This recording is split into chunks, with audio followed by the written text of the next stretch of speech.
하나님의 귀한 말씀 보겠습니다. 욥기 32장입니다.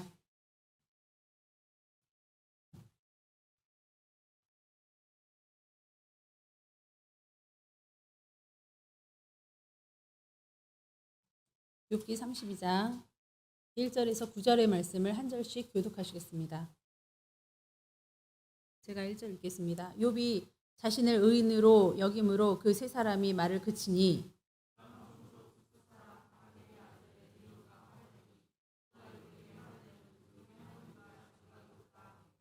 또 세 친구에게 화를 내면 그들이 능히 대답하지 못하면서도 욥을 정죄함이라.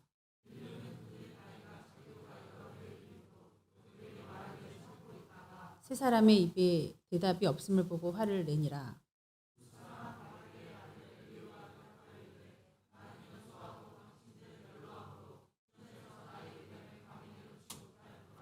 내가 말하기를 나이가 많은 자가 말할 것이요 연륜이 많은 자가 지혜를 가르칠 것이라 하였노라.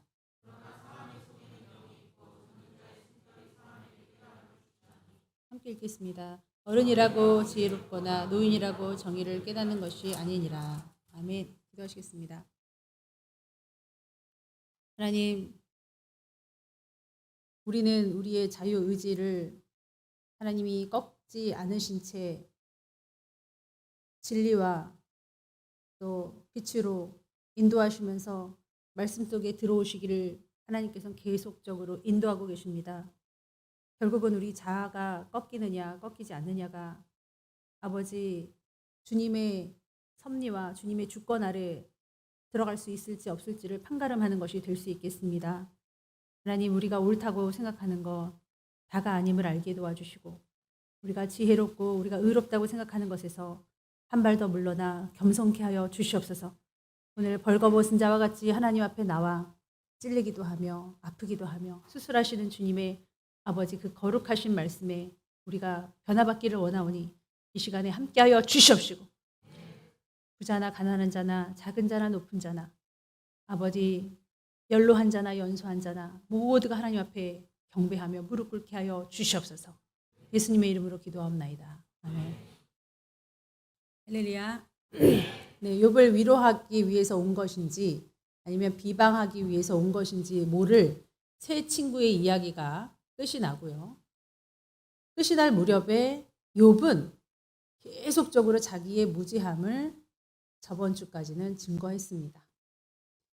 그러면 이제 하나님께서 짠 하고 나타나실 만도 한데 이 욥이 자기가 의롭다고 얘기를 하니까 친구들이 이제는 더 이상 할 말이 없어서 논쟁할 거리가 다 바닥에 나서 조용할 이 즈음에 하나님이 그래 이젠 내가 말을 할게 하고 대답하셔야 되는데 하나님은 이제 한 5-6장 뒤에 또 나오십니다. 그러면 그 안에 누가 이야기를 채우고 있느냐? 엘리후라는 사람이 등장했습니다. 32장부터 37장까지 이제 6장을 할애하고 있는데 엘리후는 나이가 어립니다. 여기서. 그러니까 세대로 따지자면 다음 세대라고 볼 수 있습니다. 지금 현 세대를 주름잡고 있는 어른들, 살고 있는 어른들을 향하여 기성세대라고 하죠.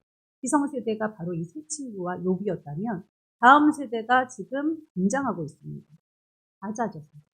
자, 그런데 이게 난해 구절, 난해 장수, 성경의 난제입니다.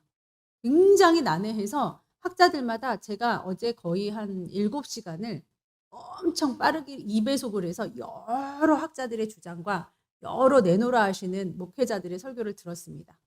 근데 중구난방이에요. 어떤 분은 이 엘리후가 굉장히 좋은 사람이다. 어떤 분은 엘리후가 사탄이다. 라고까지 얘기합니다. 자, 여러분 이제 우리는 어떻게 해야겠습니까? 하나님의 말씀 정말 중요한데 우리가 어느 지점에 붙어서 그 가르침을 받느냐가 굉장히 중요하다고 할 수 있겠습니다. 그죠? 하나님의 말씀과 예수님의 말씀이면은 우리가 이해가 되겠는데 이거는 일반 성도, 일반 사람의 말이잖아요. 그렇기 때문에 우리가 어디로 어떻게 진리를 나눠야 될지가 굉장히 고심인데 제가 정말 많은 시간을 할애했습니다. 기도하고 또 기도하고 아버지 앞에 막 울기도 하고 어떻게 해야 될지. 자, 어떤 사람은 이 엘리후가 굉장히 자기 지식만을 고집하고 있다 이렇게 얘기를 하고요. 아니면은 영을 언급하면서도 영적인 얘기를 하지 않는다 이렇게도 말을 하고요. 아니면 다른 연장자들과 차별된 논리가 없다. 어차피 똑같은 말이네. 이렇게 말을 하기도 합니다. 그러니까 안티적인, 나쁘다. 엘리후가 나쁘다라고 하는 사람들의 말은 그렇습니다. 그리고 중요한 건 욥의 고난에 대해서 온전한 지혜를 대안을 내놓지 못하고 있다. 엘리후 역시 욥을 정죄하고 있지 않는가라고 얘기합니다. 그래서 저는 재빠르게 그럼 몰라. 하나님이 뭐라고 하셨는지 하나님의 말씀을 들어보자 하고 맨 끝을 보았습니다. 42장 맨 끝에 보니까 욥의 새 친구 있잖아요. 욥의 새 친구에 대해서 나중에 찾아볼까 지금 찾지 마세요. 새 친구에 대해서는 하나님이 회개 예물도 드리고 회개 예배를 드려라. 너희가 욥보다 의롭지 못하다. 그렇게 의로운 말을 했어도 그렇게 말씀하시면서 욥이 너를 위해서 너희를 위해서 기도해 줄 것이니 그러면 내가 복을 더할 거고 용서할 거다. 이렇게 말하는데 엘리후에 대해서 말씀이 없으시네. 그러니까 저는 이제 더 멘붕에 빠지는 겁니다. 하나님이 영적으로 전혀 반응하지 않으시고 영적이지 않아서 반응을 안 하고 일을 안 하시는가 이 사람에 대해서는. 아니면 이 사람의 말이 맞아서 하나님이 가만히 계시는가. 그건 굉장히 의문이었습니다.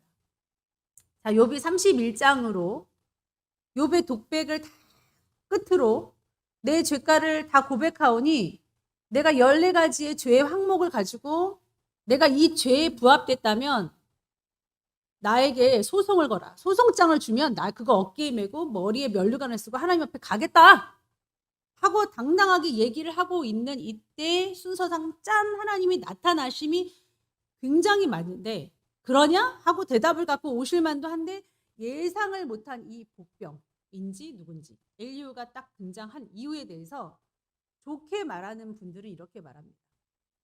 욥이 1장과 2장은 고분고분한 모습을 보였는데 3장부터는 좀 과격하고 격렬한 모습을 보였다. 내가 죄가 없으니 내가 무죄함을 확신한다. 나의 의를 확신한다 라고 말을 하는데 사실상 그렇다면 하나님의 자유의지 그렇게 확실한 욥을 벌하시는 하나님의 자유의지는 어떻게 할 것이냐. 그리고 하나님의 절대 주권은 간과한 것이냐 라고 생각하는 많은 사람들이 만일 이대로 하나님이 바로 입장을 하시면 마주보는 열차가 충돌하듯이 욥하고 하나님하고 격렬하게 대치할 것이 아니냐.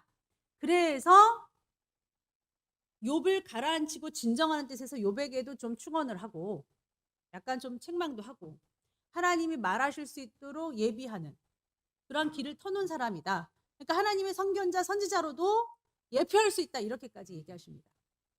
그런 사람이 세례 요한이었죠. 그러면 우리가 말씀을 보면 알 수가 있습니다. 2절에 보니까 람 족속 부스 사람 바리겔의 아들 엘리후가 화를 내니 그가 욥에게 화를 내면 욥이 하나님보다 자기가 의롭다 함이요. 그러니까 이 엘리후가 등장한 이유는 더군다나 화까지 내는 이유는요. 욥이 자꾸 의롭다고 자기를 얘기하기 때문에 그것만큼은 못 참겠다 하는 것이고요. 다음 9절 3절을 보니까 새 친구에게 화를 내면 그들이 능히 대답하지 못하면서도 욥을 정죄함이라. 대답을 하든지 정죄를 안 하든지 자꾸 이러니까 나서는 겁니다. 그런데 왜 입도 뻥끗 안 하다가 나서느냐? 4절의 말씀 때문입니다. 함께 읽겠습니다. 엘리후는 그들의 나이가 자기보다 여러 해 위임으로 욥에게 말하기를 참고 있다가 제가 어리니까 그렇죠. 제가 연소하니까 그렇죠. 어른들 말세간에 끼어들고 싶지 않고 그것이 예의가 아니니까 그렇죠. 우리 어른들이 얘기하시는데 청년들이 막 톡톡 끼어들지 않죠. 저도 그러라고 가르치지는 않습니다. 그러니까 말을 못하고 있었다는 거예요. 근데 5절에 보니까 세 사람의 입에 대답이 없음을 보고 화를 내니라. 욥도 더 이상 말을 안 해요. 난 의롭다고. 새 친구도 말을 안 해요. 너가 죄인이라고. 이런 상황에서 어떻게 말을 안 할 수 있을까 하고서 지금 얘기를 하고 있습니다. 자, 이제 여러분 난해한 엘리후를 어떻게 보느냐. 이 새 친구와 함께 싸잡아서 그 라인에 둬야 되나 아니면 하나님 편에서 세례 요한처럼 하나님의 선지자로서의 역할을 감당하는 사람인가. 여러분 기도하시기 바랍니다. 엘리후의 화를 보니까 자기의 의로 화를 내는 사람도 있어요. 사실은 답답하네. 잠깐만 내 말이 오라 하는 사람들도 있단 말이에요. 그런데 하나님의 선지자의 역할을 감당함으로써 하나님의 의로우심으로 거룩한 분노로 화를 내는 사람도 있단 말이에요. 그러니까 이 화를 내는 것만으로는 알 수가 없어요. 자, 어떤 사람은 그럽니다. 논박이 떨어지니까 가만히 듣고 있다가 기회를 틈타서 말꼬리를 잡고 논쟁이 많을 때 입을 꽉 다물고 있다가 뱀처럼 약점을 딱 잡고 거기를 파고들어서 나오는 사람이다라고 보는 사람도 있습니다. 자, 그런데 여러분 생각해 보십시오. 다음 세대라고 예를 들 때에 꼭 그렇게 안 좋게만 볼 게 아니라 다음 세대는 함부로 껴들 수가 없어요. 그냥 논박만 볼 뿐입니다. 그러면 들은 것은 많아가지고 말은 차마 못하겠고 어떻게 보면 객관적일 수 있다라는 거. 그것도 한번 간과할 수가 없을 것 같습니다. 자, 그리고 또 희한한 게요. 지금 엘리후가 쭉 얘기를 하면서 37장을 끝으로 자연 만물에 대해서 얘기를 해요. 하나님의 그 자연 만물. 우리는 피조물에 불과하다. 그런데 38장에 하나님이 딱 얘기하시는데 토스 받아서 그 말이 맞다고 얘기하는 듯이 하나님도 자연의 위대함에 대해서 말씀하십니다. 잘 연결이 돼 있습니다. 그래서 엘리후에 대해서도 우리가 고민을 좀 봐야 되는데 우리는 신앙생활을 할 때 쉽고 빠르고 결과론적으로 단순한 거를 원하는 줄 모르겠습니다. 이것에 대해서 뭐야 전에는 욥기에 대해서 그렇게 힘들어도 이렇게까지는 안 힘들었는데 뭐야 7시간을 들어도 알 수가 없고 이건 뭐야 지금 막 기도하고 막 짠해도 알 수가 없네. 나는 어떻게 해야 되는 거야. 이 장은 그냥 묶어서 할까? 보통 32장부터 쫙 묶으셨더라고요. 설교를 많이 한 장씩 나가시다가 나도 묶어버릴까? 아니야. 근데 왜 내가 생각하기를 멈추지? 왜 내가 고민하기를 멈추지? 내 개인적인 일에서는 내 젊은 날의 연애사에 대해서도 막 상상을 하고 그리기도 하고 막 이게 맞을까 저게 맞을까 막 이러기도 하면서 옷 하나 입어도 막 이게 좋을까 저게 좋을까 이러면서 왜 내가 하나님에 대한 생각은 왜 멈추려고 하지? 나는 왜 고민하지 않을까? 무조건 하고서 그냥 목표점을 향해서 막 달려가는 고민도 없고 고심도 없고 얘기해 주세요. 답해 주세요. 그게 싫으면 버리고 좋으면은 그대로만 그냥 하면 돼. 기도만 하면 된대? 금식만 하면 된대? 뭐만 하면 된대? 이러는 사람하고 틀릴 게 뭐가 있을까? 우리 청년들 최근에 계속적으로 말씀해 주세요. 마지막으로 말씀해 주세요. 야, 7년을 얘기했는데 그걸 또 말을 하라고? 7년 동안 얘기했잖아. 너보다 연약한 영혼을 귀히 대접해 주라고. 고아와 과부와 어르신을 귀히 대접해 주라고 뭐 그걸 얘기를 했는데 그런 사람들의 말을 홀대하지 말라고. 근데 또 얘기해 주세요. 나 같은 사람한테만 아부하듯이 잘하지 말고 나한테도 잘하지만 연약한 사람 돌보라고. 그런데 또 말해주세요. 또 말해주세요. 또 말해주세요 하는 애들은 고치지 못하더라고요. 무려 7년, 8년, 9년. 그런데 이제 입문했어도 오늘 낮에 저한테 갑자기 오더니 어떤 청년 2명이 왔습니다. 저 여태까지 해준 말씀을 생각해보고 그리고 또 급을 나누어서 사람들을 대우했던 그런 제 모습을 또 이 언니의 모습을 살펴보면서 연구하고 함께 기도하려고 모였습니다. 그래 올라가겠습니다. 이러는 거예요. 자, 여러분 가치가 있습니까? 가치 있습니다. 음란에 대해서 넘어지고 음란물에 대해서 쓰러지는 우리 청년들 음란하고 싸울 가치가 있다고 얘기하고 있어요. 내가 뭐 음란 때문에 다 음란하지? 아니요.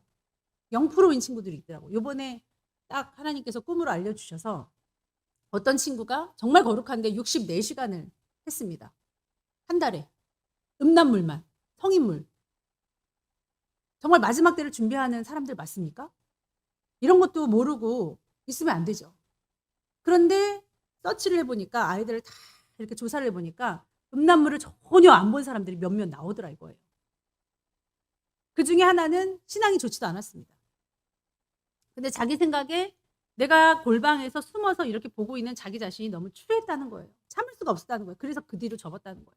자, 그리고 음란물 중독자 하루에 막 6시간, 4시간은 기본이고 그렇게 했던 친구가 한 달에 한 몇 시간 했죠? 한 3시간인가? 그거밖에 안 한 거예요. 많이 줄은 겁니다. 그런 것들을 보면서 정말 고심하고 있구나. 음란 따위는 뭐 그거는 아무것도 아니죠. 우리가 휴가 준비하기 위해서 어떻게 하지? 불경한 프로 이게 아니라는 거예요. 엘리후에 대해서도 심사숙고하지 않고 고민하지 않고 뭐 좋다는 거야 나쁘다는 거야 알려만 주세요. 이렇게 하지 않는 성도. 영적인 얘기만 나오면 머리 아파요. 내가 뭐가 그렇게 죄인이란 말이야. 말장난, 말재간 이런 거 하기 싫다. 내가 나쁘다는 거야 좋다는 거야 결론만 내봐. 이렇게 감정적으로 하지 않은 성도들이 되시기를 축원합니다. 어르신들 보면요. 이제 고생 많이 하시니까 자식들이 이제 해외여행 보내드렸어요.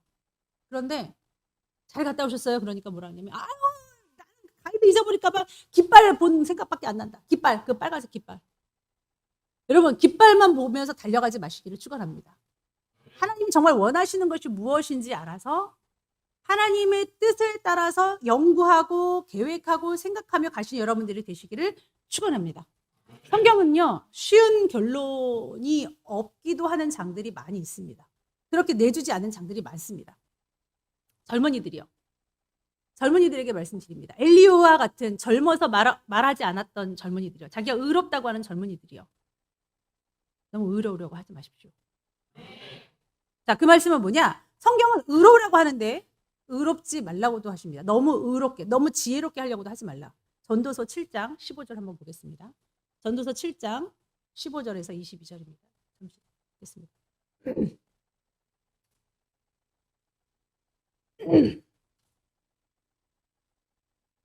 전도서 7장 15절. 내 허무한 날을 사는 동안 내가 그 모든 일을 살펴보았더니 자기의 의로움에도 불구하고 멸망하는 의인이 있고 자기의 악행에도 불구하고 장수하는 악인이 있으니 지나치게 의인이 되지도 말며 지나치게 지혜자도 되지 말라. 어찌하여 스스로 패망하게 하겠느냐. 말씀하고 있죠. 자, 이 말이 뭐냐. 의인이 되지 말라. 지혜로우지 말라. 이런 말이겠어요? 전혀 아니고요. 제 생각엔 그렇습니다. 의인 병에 걸리지 말라는 거예요. 난 잘해. 내 말은 맞는데 넌 항상 그렇지 않았으니까 넌 항상 잘못인 것 같아. 이번엔 넌 또 시작이구나. 이런 건 없다는 거예요. 메시아 증후군에 걸리지 말라는 겁니다. 내가 메시아가 아니에요. 하나님이 하시는 거다.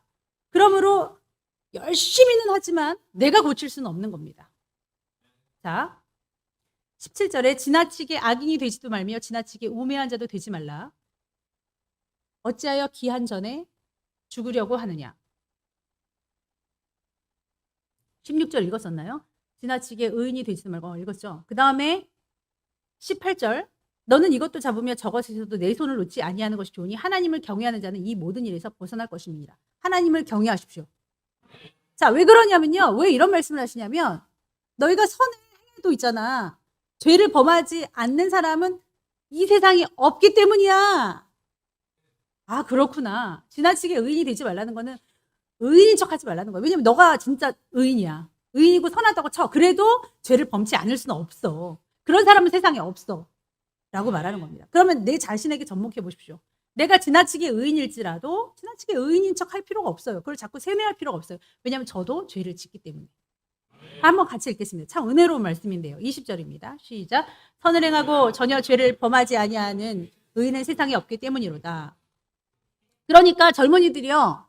지금 젊은이들이 지도자급이 난관에 봉착했습니다. 계속 말을 해도 똑같은 죄를 보란 듯이 지어요. 그렇다고 너희들이 죄를 안 짓는 게 아니야. 오늘 이 말씀을 증거하려니까 우리 선행이가 이 안에 목사님 당회장실에 있는 이불을 감히 흐트러 놓고 나왔어요. 선행일 거라고 누가 상상을 했겠습니까? 저도 몰라서 단톡방에 올렸더니 접니다. 그래 선행아 너 이거 제가 귓속말이 뒤에서 그랬지. 너 이거 뿌리 뽑지 않는 한 너 엄마가 산만하게 지저분하게 하지 말라 그랬지. 너 이거 너 발목 잡는다. 네 알겠어요 엄마. 그랬어요. 자 스라비도 지도자급입니다. 부회장이니까. 근데 오늘 정시에 예배 시작하는 거 아는데 10분 전에 다음 이 곡을 한 다음에 목사님 나오시겠습니다. 주여 삼창하고 기도하겠습니다. 실수한 거죠. 전혀 죄를 안 지을 수도 없고 실수를 안 할 수도 없는 것이 인간이라는 거예요. 그럼 내 자신에게 적용하라는 거예요. 내 자신이 온전하냐? 그럴 수가 없다는 거예요. 근데 내 말만 옳다? 말이 안 되는 거죠. 내 말에 순종하고 복종하라? 이상한 거예요. 부모기 때문에 내 말에 절대적으로 복종해라? 복종을 할 수는 있죠. 어떤 부모는 막 울면서 하소연을 해요. 어떻게 내 편이 되지 않을 수 있느냐? 내 편을 대줘라. 무조건 그래야 되는 거다. 여러분 들어는 줄 수는 있지만 더 멀어집니다. 자식들을. 두고 보십시오. 절대 그렇게 하면 안 돼요. 저는 많은 사례들을 들어서 압니다. 처음에는 그냥 들어드렸어요. 불쌍해서. 그래서 사랑을 구걸하지 말라는 거예요. 정의롭게 의롭게 하면 나도 내 죄를 판단받고 정말 미안해. 잘못했어. 하나님 안에서 이것은 옳지 않아 했을 때 자식은 더 달라붙게 돼 있습니다.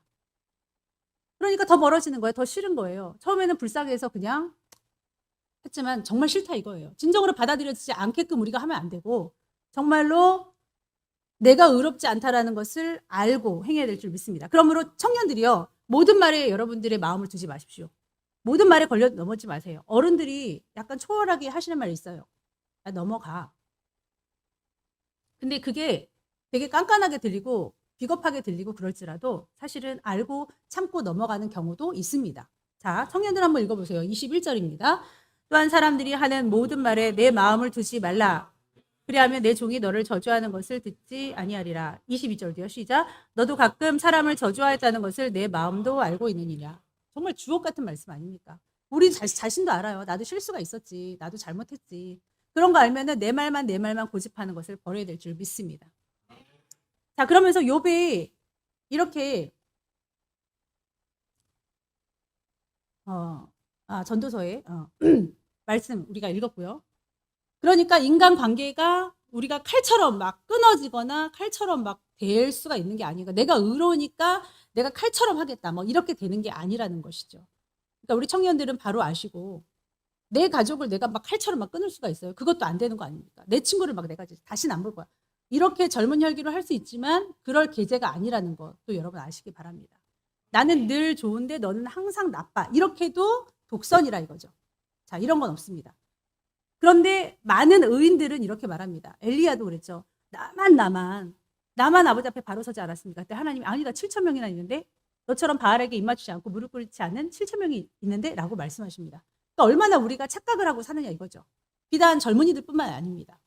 우리 모든 인간이라고 하는 사람들은 그런 생각에 사로잡힐 수 있습니다.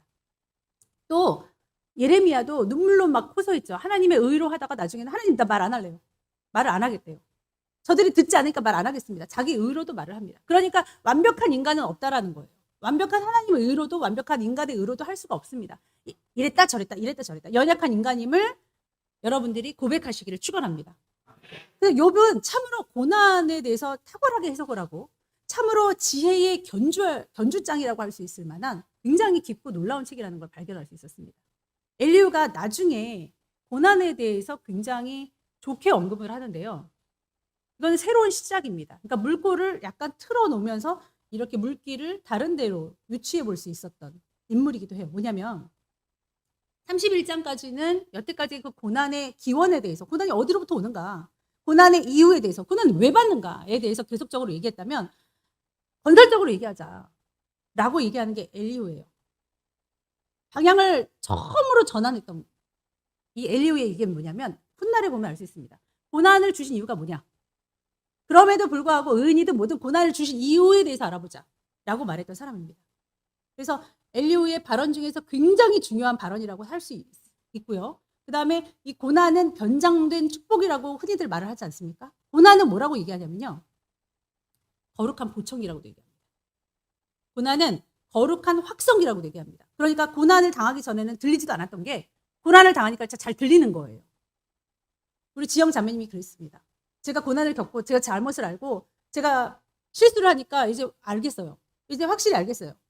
여러분 이것이 그 딸을 죽이는 거겠습니까? 살리는 걸 믿습니다. 지금 그 말하는 거예요. 고난의 유익에 대해서 얘기할 수 있었던 엘리후의 시각은 참으로 다음 세대적 시간이라고 할 수도 있습니다. 이게 엘리후의 공헌이라면 공헌입니다. 네가 죄인이라서 벌받아. 너가 죄인이야. 너가 죄인이라고. 새 친구는 계속 이 말만 하죠. 그런데 네가 죄인이라서 벌받는 것보다도 네가 지금 말하는 게 좀 의롭지가 않아라고 욥의 말에 대해서 엘리후는 반박을 합니다. 근데 너가 억울하겠지만 그 말 자체가 굉장히 교만한 거 알아? 그러면은 하나님이 너한테 고난을 주신 거에 대해서 하나님의 주권은 어떻게 할 거야? 여러분 이 말이 굉장히 핵심 있는 게요. 나중에 하나님께서 똑같이 말씀하세요. 나는 바보란 말이냐? 내가 너한테 이렇게 하는 것이 잘못이란 말이냐? 그러니까 엘리후의 말이 완전히 틀렸다고는 할 수 없습니다. 그리고 이렇게 말해요. 하나님이 왜 대답을 안 하냐고 네가 막 계속 주장질하고 하나님한테 막 종주먹질을 날리는데 왜 대답을 안 해? 엘리후가 그렇게 봐요. 젊은 엘리후가. 내가 나이가 어려서 말을 안 했었는데 왜 하나님 대답 안 했다고 생각해? 고난이 대답이야. 고난이 너에게 말을 해주고 있는데 왜 자꾸 넌 안 들어? 라고 얘기하고 있습니다. 그럼 여러분 우리는 어떻게 해야 되죠? 이 엘리후에 대해서 도대체 어떻게 생각을 해야 됩니까? 여러분 성경이 가는 데까지 가시기 바랍니다. 성경이 말해주고 있지 않은데 억지로 사사로이 풀다가 망하는 겁니다. 그러면 성경에 나중에 42장에 왜 이 엘리후를 등장시키지 않았느냐, 언급도 하지 않았느냐, 그 부분을 여러분 한번 살펴보시기 바랍니다. 자, 욥기 42장입니다.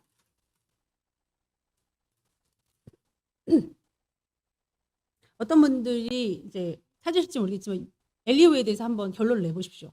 42장 7절.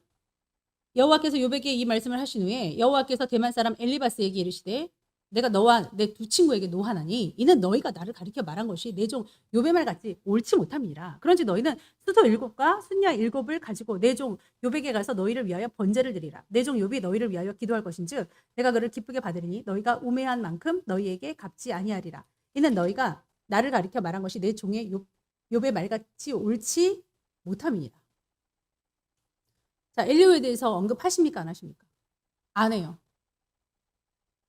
그러니까 엘고에 말할 가치가 없어서인지 아니면 그의 말이 다 옳아서인지 우리는 알 수가 없습니다. 그럼 우리는 뭐라고 결론을 줘야 되냐면 이 사람이 의인이든 아니면 안 좋은 사람이든 악인이든 우리는 상관할 거 없습니다. 우리가 얻고 취할 것을 취하시기 바랍니다. 왠지 아세요? 바울이 그렇게 말했어요. 너희가 시기 질투로 하느냐? 너희가 화를 내면서 복음을 증거하냐? 아니면 너희가 사랑으로 하냐? 뭐든지 그리스도만 전파되면 된다. 그러니까 목표가 무엇이냐 이거예요. 목표가 하늘나라에 가기 위함이면 어떤 게 예언이 좋은 예언이지? 이쪽인가? 이쪽인가? 이쪽으로 가서 내가 교만에 빠질 것 같으면 멈출 줄도 알아야 되고 이쪽으로 하는데 하나님 나를 죽이는 말씀이에요. 그럼 나는 사는 길이라는 거죠. 어떤 친구가 자꾸 나를 위로만 해요. 내 죄악을 막 누가 그랬어 우쭈쭈쭈만 해요. 그럼 그 친구는 나를 죽이는 거라고 성경에 나와 있지 않습니까? 말씀이 나를 칼로 찌르고 자르고 막 난리쳐요. 막 나만 나쁘다 그래요. 그래서 나에게 나쁠 것이 무엇이냐는 거예요. 주님이. 네가 잘라 없어진들 네가 더 겸손해지고 십자가의 도를 이룰 뿐 아니냐. 네가 더 겸손해질 뿐밖에 더 있겠느냐 이렇게 말을 해요. 그거 가지고 뭐 누구 말이 옳았네 그걸로 허송세월 보내는 사람 많습니다. 그러니 엘리후가 지금 옳다 그르다를 따질 이유가 뭐가 있어요? 우리가 취할 것은 취해야 될지 믿습니다. 욥의 세 친구도 우리가 그토록 오랜 시간 동안 내 시작은 미약하였으냐 내 나중은 침이 창대하리라. 그 욥의 세 친구 의롭지 못하다는 사람의 말을 딱 띄어서 인용한 거 아닙니까? 그러니까 악한 데는 우리가 잘 먹고 잘 살려는 거는 악인의 말이든 욥보다 의롭지 않은 사람 말이든 다 띄어서 활용하면서 우리가 죽어지고 우리가 선하고 우리가 아버지 앞에 바로 가기 위해서 우리를 죽이라는 말씀을 왜 우리가 사용하지 않습니까? 그러므로 여기 욥의 세 친구의 말도 별로 의롭지는 않았다는 거 결론적으로 나와 있지 않습니까? 그러나 좋은 말들은 취하여도 상관이 없다 이거예요. 너가 잘못이 아니라 쟤네들이 잘못이야. 이런 말은 버려도 좋지 않겠습니까? 너가 잘못이야. 너가 잘못이라고 해도 안 죽어. 그래 더 겸손해지는 거야. 그렇게 착해야 되는데 그렇게 사랑 많아야 되는데 너희의 선함을 보고 하나님께서 그리스도인 줄 안다고 많은 사람들이 안 돼. 복음의 유익이래. 이것을 안다면 목표를 향해서 달려갈 수 있다면 엘리후의 선한 말은 받아들이시고 나를 교만하게 하는 말이걸랑 버리시면 되겠습니다. 자, 그러면 성경이 가라는 데까지 가는 것으로 우리가 결론을 짓고 이제 엘리후의 말을 들을 말을 한번 들어보자 이거예요. 다음 세대입니다. 어린 엘리후. 이유 없이 감정적으로 막 화를 내는 욥은요 자꾸 자기가 막 의롭다 해요. 그러면 의로운 너를 벌하시는 하나님은 뭐냐? 하나님이 너보다 의롭지 못해서냐? 하는 욥에게도 욥은 듣는 거예요. 너무 신기한 게 여러분 32장부터 37장까지요. 어린 엘리후가 따박따박 바른 말을 하는데도요. 누구도 말하지 않습니다. 그렇게 잘났다고 하는 새 친구, 내가 의롭다고 하는 욥 말하지 않습니다. 이것으로 보아 하나님이 스무스하게 자연 만물을 말하는 엘리후에게 토스받아 자연 만물을 얘기하시면서 하나님이 욥에게 가르치시는 그 말씀 얼마나 흐름이 깨지지 않고 좋냐 이거예요. 그러면 버릴 것은 버리시되 취할 것은 취하셔서 여러분 신앙을 키우시기 바랍니다. 새 친구를 향해서도 왜 능히 대답하지 못하냐? 능히 대답하지도 못하면서 논리의 한계에 다다르는데 상대방이 아니라잖아. 욥이 아니라잖아. 아니라는데 왜 계속 다른 생각은 할 줄도 모르고 계속 자기 고집을 꺾지 않고 계속 네가 죄인이야 왜 이렇게 말하느냐 이거예요. 가히 삼자적인 입장에서 잘 봤습니다. 한쪽에서는 고집을 꺾지 않고 그러니까 30장까지 계속 참은 거예요. 엘리후는 옆에서 계속 있었습니다. 욥은 자기 의를 꺾지 않은 모습을 보였습니다. 의롭다 할지라도 그 말 자체가 그랬다는 거예요. 새 친구는 고집을 꺾지 않았습니다. 다음 세대가 여러분 가치가 없어 보인다 할지라도 희망은 다음 세대에 있는 줄 믿습니다. 나이로 무조건 나이로 누르던 세대가 있었던가 하면 어린아이가 내게로 오는 것을 막지 말아라 하셨던 예수님의 그 특이하고 과격하고 어떤 어른들도 받아들일 수 없는 그 사상을 여러분 받아들이시기 바랍니다. 들어보라는 거예요. 이것이 희망인 줄 믿습니다. 다음 세대를 살리는 게 내가 사는 겁니다. 다음 세대를 키우면, 다음 세대를 잘 키우면 그들이 우리를 섬겨줄 줄 믿습니다. 우리 세대는 죽느냐, 우리는 별거 없냐가 아닙니다. 여러분, 어떠한 목사님이 이런 설교를 하시면서 예시를 들어주시더라고요. 이분도 결코 막 엘리야가 잘했다 이렇게 말씀하시는 분은 아니었습니다. 이분이 뭐라 그러냐면 자기가 이제 손주로서 자기랑 자기 부인이랑 목회자의 길을 걷는데 증조 할머니가 너희가 목회 길을 걷는데 아기를 어떻게 키우냐. 그래서 키워주셨대요. 그분이 90살이랍니다. 근데 자기가 집이 생기고 이제 근처로 이사를 오다 보니까 자기 아기들을 다시 키웠대요. 다음 세대를 키우는 것이 너희들이 일하는 데 내가 보탬이 되는 것이지 내가 뭘 할 수 있겠느냐. 열심히 하셨을 때는 건강하셨는데 이내 이제 그 일을 그 사명을 안 하시고 나니까 쇠약해지셔서 자기 나이로 돌아가셨답니다. 그래서 이내 좀 하늘나라로 가셨다고 해요. 그러면 그분이 열심히 활동력 있게 젊은이처럼 일하실 수 있었던 원동력은 사명이었다라는 거예요.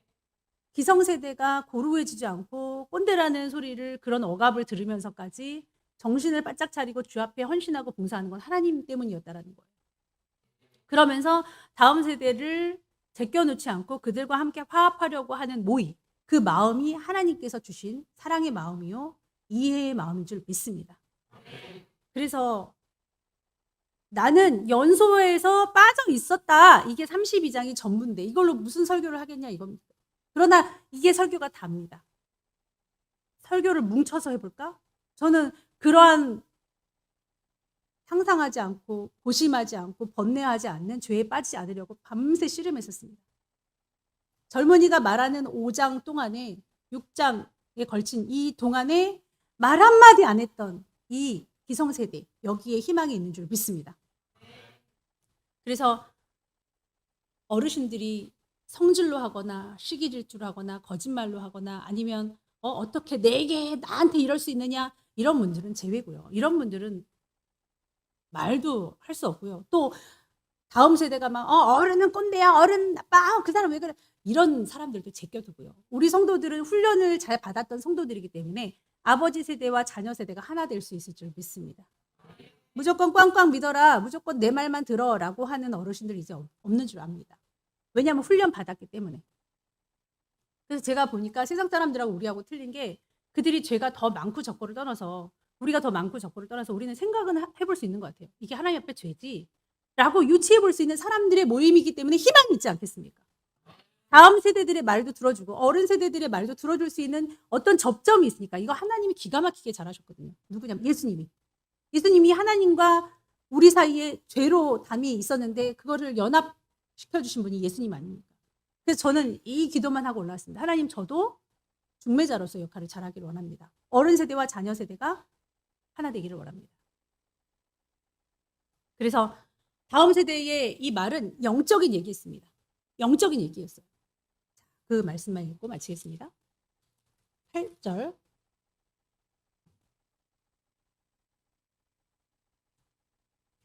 그러나 사람의 속에는 영이 있고 전능자의 숨결이 사람에게 깨달음을 주시나니 어른이라고 지혜롭거나 노인이라고 정의를 깨닫는 것이 아니니라. 영적으로 얘기하자. 하나님의 영으로 터치합시다. 숨 한번 쉬고 전능자의 숨결로 서로 싸우지 말고 좀 릴렉스 합시다. 서로가 그렇게 합시다. 내 고집만, 내 삶의 틀만, 내 영역만, 내 경험만을 고집하지 말고 다음 세대의 센스 있고 다음 세대에 조금 감성적으로 마음을 어루만지는 그런 것도 들어봅시다. 저희 부모님이 잘 하시는 게 그거였어요. 막 두 분이서 막 격렬하게 싸우십니다. 싸우시는데 항상 결론적으로 이제 엄마가 목사님이 이렇게 얘기하죠. 정님이 상철이 이리 와. 셋이 앉아봐. 갑자기 우리는 싸우는 부모님을 감당하기도 힘든데 너희 생각에는 어때? 그냥 딱 엄마 아빠 봐주지 말고 딱 얘기해. 어떤 게 좋아 보이는지. 그럼 뭐 저희도 막 그 특기가 있잖아요. 막 그 중간적인 입장에서 막 용맹스럽게 말하는. 저는 엄마가 이런 거 잘못인 것 같고 아빠는 이런 거 잘못인 것 같습니다. 그러면은 아빠가 막 토 달라면 토 안 달기로 했어요. 그럼 아빠도 당신 토 안 달기로 했어. 저는 여기서 지혜를 배웁니다. 제 것이 옳다라고 제가 경험상 너무 많이 알고 있기 때문에 옳다라고 생각했을 즈음에 청년들 불러요. 중고등부 부릅니다. 다음 세대의 말도 들어줄 수 있는 사람이 되려고 해봅니다. 무조건 내가 목사잖아. 내가 경험이 있잖아. 내 말이 맞잖아. 이렇게 안 합니다. 왜냐하면 저도 그랬었죠. 근데 꿈으로 환상으로 하나님께서 많이 알려주셨습니다. 너무 의인이 되려고 하지 마. 너무 지혜자가 되려고 하지 마. 선하다고 해서 악을 범치 않잖아. 우리 그 말에 귀 기울이시고 복음에 선행되어줄 수 있는 한 모든 것을 섭렵하시고 부모가 자녀를 앉혀놓고 얘기한 것은 목표가 하나였다는 거예요. 우리 가정이 잘 되기 위한. 우리가 시기 질투로냐 열심으로냐 사랑으로냐 주의 일을 행하는 것은 목표가 하나예요. 그리스도의 나라를 영화롭게 하는 거. 내가 죽어져서 휴거되든 순교하든 하려면 내가 죽어져야 되는 거. 내가 악이 바라면 안 되잖아요. 내 의가 바라면 안 되잖아요. 그러므로 한 목표를 향해서 열정적으로 달려가시는 여러분 되시기를 축원합니다. 기도하겠습니다. 하나님, 지금 이 세상은 믿는 자와 믿지 않은 자들을 갈라치게 하고 가정에서 내부 총질하고 교회에서 내부 총질하고 또 연장자와 연소한 자들을 갈라치기 해서 편을 나누는 그런 세대입니다. 부자와 가난한 자가 그렇고 아버지 잘난 자와 잘나지 못했다고 생각하는 자들이 철저하게 편으로 갈라져 있어. 교회 안에서도 사랑이 없다라고 하는 냉랭한 세상입니다. 하나님 우리의 마음 부여잡고 다음 세대든 기성세대든 서로 사랑으로 하나가 되어 취할 것은 취하고 버릴 것은 버려서 하나님의 의에 도달할 수 있도록 도와주시옵소서. 예수님의 이름으로 기도하옵나이다. 아멘.